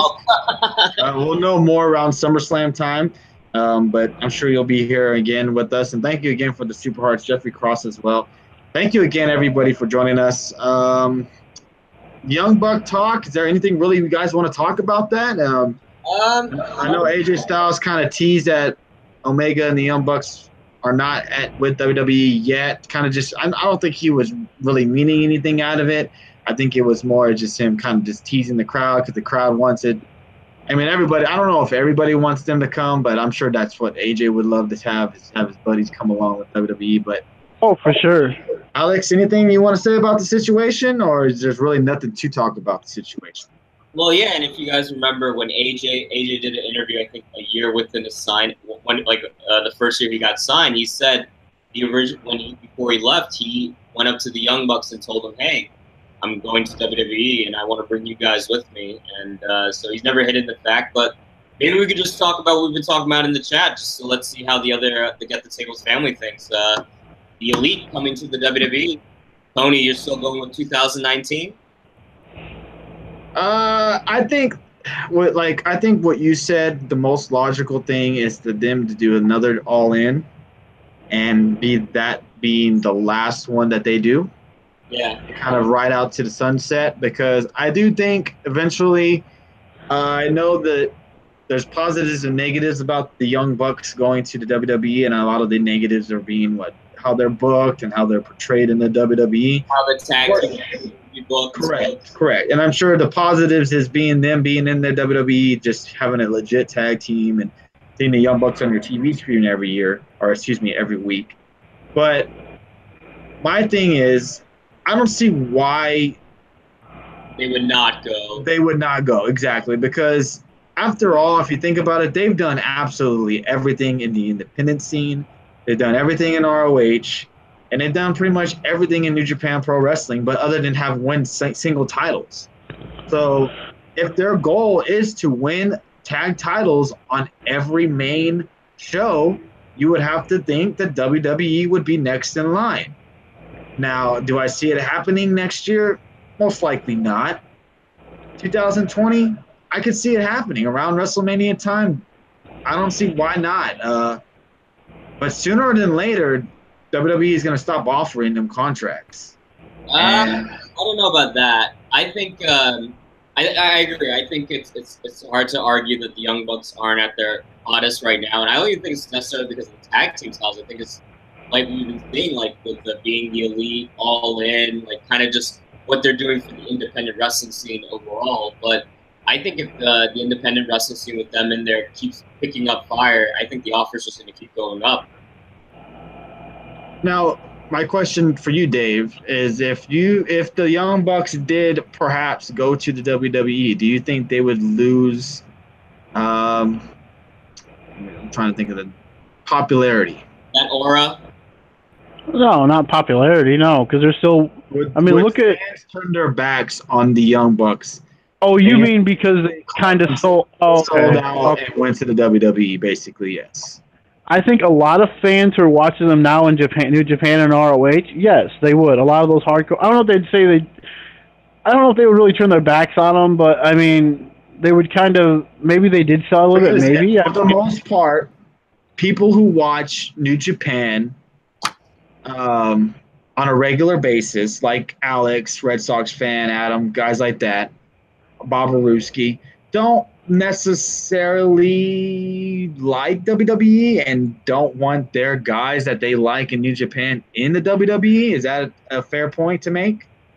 Yeah, I think it's more. I don't think it's that people would think that they would sell out necessarily. I think people are just worried with how they would do. I think I would like to think everyone would be happy that the Young Bucks would go to the area where they could make the most money. They're making good money now, but I'm sorry, guys. Like, it will be like when you go to the WWE, and especially if they're booked like that, like that's great money. But I think a lot of people are just concerned about how they would be booked.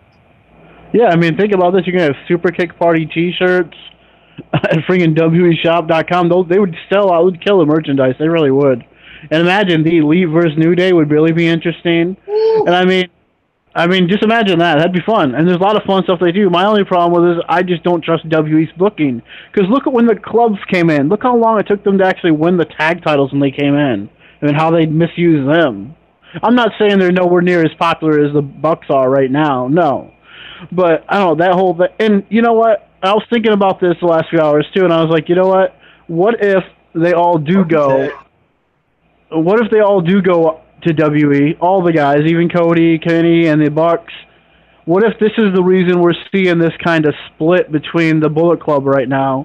Is because when it comes to Wrestle Kingdom, they're all just gonna kick him out of the Bullet Club, and they're all gonna be taken out.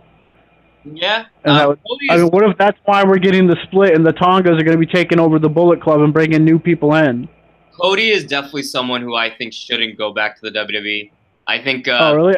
I think when if he does go back, they'll treat it like a big deal. Oh, thank you for the super hearts, man. I think they'll treat it like a big deal that Cody's back, but I think they'll cool him down like with time. I could see that. Yeah, if he wins the NWA title at All In, I mean, man, that's something I think me and Alex have been talking about. We would love to see that happen just because of the legacy of that title and through his family. I mean, that's something I would love to see. I think it's going to happen. And to go with that, Cody Rhodes has benefited the most. Yeah. From leaving WWE, and I don't think its time is. I think WWE is pulling at Cody Rhodes to come back to the WWE, and I think Cody just dangling that string in front of them, and he's gonna keep dangling it for quite a while. I don't think he's leaving anytime soon. I mean, he's the darling of ROH, pretty much. So yeah, and just look at this.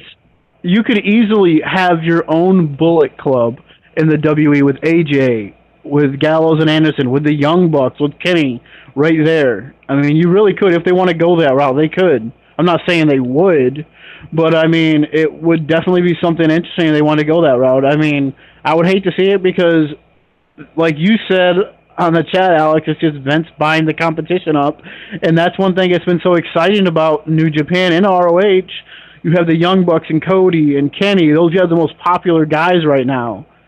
And without them, you take them away from New Japan and away from ROH, that really does kind of hurt them a little bit too. I will say this right now, and for every Ring of Honor fan, you can at me later, but if you take away the Bullet Club and your New Japan crossovers from Ring of Honor, they're nothing. Oh, yeah. I mean, you remove Bullet Club in general just from ROH, really, what do they have? I'm not saying New Japan is nothing because... But yeah, ROH definitely. If you move them away from there, yeah.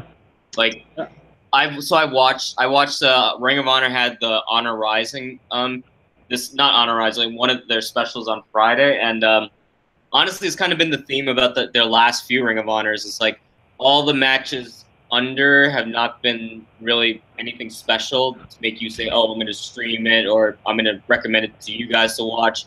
It's really just anything involving the Bucks, or if Kenny's there, or Cody, or the Bullet Club is not fine thing. Outside of that, Ring of Honor, it's not the Ring of Honor of 2002 to 2011. I can tell you that. Yeah, and that's funny because what they recently just been putting out is like the best. Oh, here's a best of collection of all our great. Like they had Bryan Danielson, the best of him, and then just recently they released a Tyler Black kind of best of his stuff on their streaming service. So yeah, I mean, to me, the streaming service gets all the ROH's talent. That's why. Yeah, well, they were big stars before WWE. I'm just saying that they start releasing these guys that are like they even did the Punk one not too long ago, I believe, and even Kevin Steen back then when he was then. But yeah, I mean, I get it. To me, I'm just not interested. I can never find ROH on TV half the time unless it's like 3 o'clock in the morning. So it just doesn't interest me to look for. I haven't watched ROH. I don't know how long. I've spent more time watching Japan than I have ROH this past year. Yeah, I agree. I don't really watch ROH too much. It's on like at 11 o'clock in the morning here. So I think that's going to be it for tonight's show because we'll be back tomorrow night. I'm sorry? I know, I was just saying big show tomorrow. Yeah, big show tomorrow, everybody. Our first Impact Wrestling pay-per-view in the last couple of months. I think the last one was, I can't even remember. What was the last one, Dave? Redemption, wasn't it? No. Actual pay-per-view.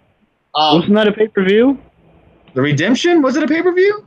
I thought it was on TV. It was on Sunday, right? Was it Redemption? Yeah, you're right. It was Redemption. The one you're thinking of was something else. I don't remember what that was called. But Under Pressure on Thursday was probably. Yeah, that one. Thank you, Morris, for dropping by, dude. And thank you for those super hearts. Really do appreciate that. Thank you, Jeffrey Cross, as well. Thank you. It was an April redemption. Thank you. Appreciate that, Adam Bomb. Adam Bomb will be here live with us tomorrow night. We're gonna have a couple of other call-ins as well. I don't know. Go ahead. I'm sorry. I was gonna say I don't know if you guys care, but Paige on Twitter just announced a tag team tournament to face. I forgot to mention that. Yes, Paige on Twitter announced a tag team tournament. Leaning towards SummerSlam. I think there's going to be like 2 tag matches a week or something like that. Going forward to SummerSlam. I don't know, man. I don't know who it could be. I mean, one legitimate team that actually has a chance that they have on the roster, to me, is the Bar. That's about it. Oh, man, the Bar. I forgot about the Bar. Holy crap. I know, that's really the team to me that stands a chance up against the Bludgeon Brothers. Maybe Sanity, even though they're both heels. I don't know. The Bludgeon Brothers, excuse me. Sheamus, the bar in general. I don't know why Sheamus. The Bar makes more sense to go up against the Bludgeon Brothers because they'll probably be the Bludgeon Brothers' toughest opponents and give them that credible win because I don't think the Bar would win to move up to Sanity in the future. But we'll see. We'll touch more of that on Tuesday night because we're going to see one of those tournament matches on Tuesday night. And then we'll be back live tomorrow night, everybody. I know it was kind of a slow viewership tonight. I don't really care because the last 3 shows, we absolutely killed it in the viewership. Like I said, over 11,000 viewers the last 3 shows, and I have nobody to thank but other than my co-hosts and you guys here in the chat room who come in here every night, share our product, tell friends about us, and got us to almost 900 followers. We're so damn close to 900 followers. So, again, everybody appreciate the support, appreciate the interaction throughout the chat room and on Twitter. Y'all guys are great. And another fantastic Shooting the Shit, episode number 14. Dave, any last thoughts going into Slammiversary tomorrow night? Yeah, I think people should definitely watch Slammiversary tomorrow night. Order it, give it a chance, or stream it, whatever you do. And because I honestly, here's my bold prediction. I honestly think tomorrow night we're going to see some surprises. We're going to see people show up who we haven't seen, who are out there. I think we're going to see some new people pop in. Because at Redemption, we had new people show up there. So, I mean, I think we're definitely... And think about this with the Bullet Club. The Bullet Club is a part of New Japan, a part of ROH, and now with Ishimori in the Bullet Club, the Bone Soldier, not the Bone Crusher, is going to be in Impact Wrestling. Now, he's also going to be at the tapings next week. So that's 3 wrestling companies that have the Bullet Club involved. Me and Alex were talking about this, like, man, this is crazy that you're going to have the Bullet Club in 3 different wrestling companies. Yeah. It's good. It's good. Everyone outside the WWE, everyone's trying to embrace the cross promotions, and I love it. I doubt we'll see Hulk Hogan on Monday Night Raw. All right, Adam. See you tomorrow night, my friend. Be ready on Google Hangout right after the show ends. I'll give more of your information tomorrow. I'll let you get a little bit of an idea of what will be going on tomorrow night. Alex, anything else before we end tonight's show? I'm back tomorrow night. No, I think Slammiversary. I will go ahead and say I think Slammiversary will be better than SummerSlam. I know we say Extreme Rules, but I think it might be better than SummerSlam. Definitely be shorter. Are you okay over there? Is this working? Exhaustion? I mean, are you okay? So what are you excited for at SummerSlam? Did you just say Slammiversary better than SummerSlam? So what are you excited for at SummerSlam outside of AJ and Scott and Joe? Well, I mean, they haven't really named anything. I mean, Rousey and Alexa Bliss. But, I mean, Rousey and Bliss, really? Lesnar and Roman, probably a Baron Corbin match. Drew, I'm hoping Drew gets a match. Bludgeon Brothers versus whoever, it doesn't matter. Yeah, you have Daniel Bryan versus Miz, but is SummerSlam that exciting? What about TakeOver? No, TakeOver is a whole different story, but I'm just talking about SummerSlam. You're saying SummerSlam. And SummerSlam's going to be 8 hours long. And I mean, like, WrestleMania, 10 hours long. Okay. WrestleMania sucked this year, so why should I expect anything less from SummerSlam? Hell yeah, we said Lucha versus... What are you talking about, Red Sox fan? What did you say in the chat? Did you say something? Yeah, I mean, we talked about the Lucha versus Impact show. A lot of us thought it was better than WrestleMania. It was definitely more interesting. Oh, Daniel Bryan versus The Miz is a possibility as well for SummerSlam. I mean, Yeah. that's a bold statement. I'm gonna write that motherfucker down. Write that Good. I statement. don't think it's that bold. That's I a mean, bold ass statement. SummerSlam. What are you talking about? That's not a bold. SummerSlam is like one of the biggest pay-per-views in WWE. And WrestleMania is the biggest one, and it was a shit show. Right, I Yeah, understand I mean, that, but how often? I mean, last year's SummerSlam wasn't that great, other than like the Hardys returning and shit like that. But saying a yeah, but Slammiversary better than This that's card, this card looks more exciting than what is thought to be for SummerSlam. Obviously, things will change as they announce it, but I don't know.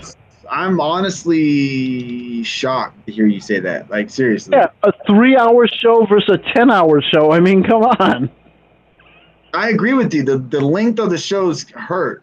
Absolutely. But I'm just shocked to hear you say Slammiversary. Like Slammiversary to me, I mean it's a huge pay-per-view for Impact, I guess, in some way. But like I would understand you say Bound for Glory.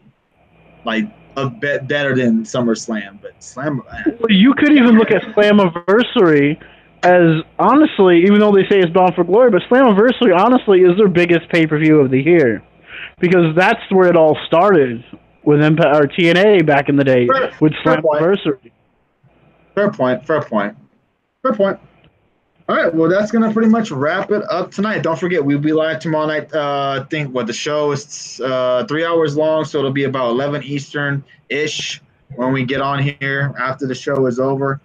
And talking Slammiversary, only 8 matches on the card, so it's not going to be the usual hour and a half show. It'll probably be a little bit under an hour, I would assume. Maybe longer since we're gonna have people call in.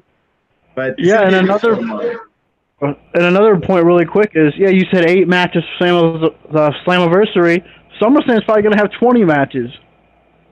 Yeah, but I mean, it's a bigger pay-per-view, so I mean, it's longer. So I mean, I get your point. So, It's like a takeover. Comments, Red Sox fan. You said something about Meltzer saying it's being planned, but you didn't say being planned what? I think he's talking about Taker versus Cena. Oh, I forgot to bring the hat out tonight, man. That's why we're low on the viewers. I forgot to bring out the hat. If that happens, the hat will return. The hat will return. And we get the coward coming out of fucking darkness for another match. And hopefully he can connect on a punch and a kick. You know what I mean. What hat? Oh, no effects. You'll see the hat if it happens at SummerSlam. Guys, I can post a video of when Tony wore the hat. It's very memorable. Catino was in here earlier, Architect. We congratulated him personally. And he said he'll be in here tomorrow night's show. So, yeah, he came back. We came by and said hello and wished him good luck, or congratulations, I should say. So we're going to end the night show. Thank you, everybody, for joining us. Let's do a little quick shout out. Ted, Mr. 5-Star, Peckinrod, Mads fan, Alice, Will Miller, Alan Rich, Red Sox fan, Adam Downs, Jeffrey Cross, Kevin, Ed, Bliss, had Bobaruski in here earlier, Adam Downs. Who else is in here? I said Jordy Mania. JT England was in here earlier. We had the usual group that comes in here. Thank you, everybody, for the nice showing up tonight. Thank you, everybody, for coming out. I hope everybody doesn't forget about the show tomorrow night, because it's going to be a good one. And have a great Sunday, because we want to see you tomorrow night. Thank you, everybody. Peace.